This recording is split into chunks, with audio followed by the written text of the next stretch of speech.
Do you guys really understand what happens to children who experience the type of complex trauma and abuse that these kids on Nickelodeon sets were facing? Like, do you really understand? Because in my mind, this is the worst part of all of this. It's that children, when they come into the world, they don't have a fully developed frontal lobe, okay? They don't have a fully developed frontal lobe. And what this frontal lobe does is help us think rationally, right? So we as adults with fully developed frontal lobes, when we experience trauma or something upsetting or something bad, we can go, hey, what's at the root of this? Why did this happen? What can I learn from it? Children don't have that. Instead, what children do is they internalize the trauma that they experience. That's right. Kids don't have the ability to look around the world and rationalize it, right? They don't understand everything that's going on in the world outside of them. They don't even understand the complex dynamics that are going on in the houses that they live in. So when something bad happens to a child, like what was happening to the children on Nickelodeon sets, the only thing they are able to do is internalize it. They internalize their bad experiences and they start to blame themselves. They go, this bad thing must have happened to me because I'm bad, because I'm unlovable, because I'm unworthy.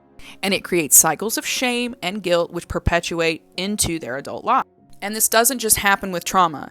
If a child lives in a house with a dysfunctional parent who cannot emotionally regulate themselves, that child starts to think that they are responsible for the emotional regulation of their parent.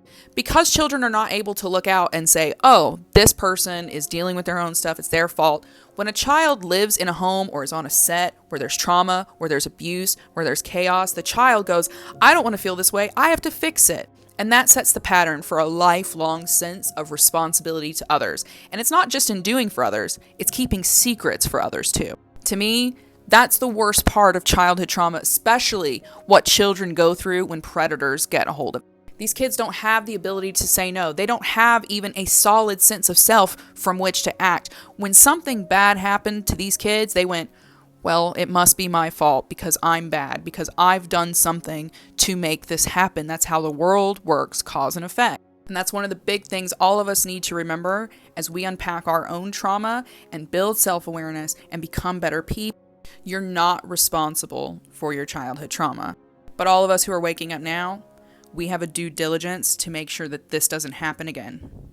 And we do that by accepting the truth, learning more about the development of children, and doing whatever we can to be better people, better parents who make the world a safe place for children. What do you think? Let me know in the comments and follow for more.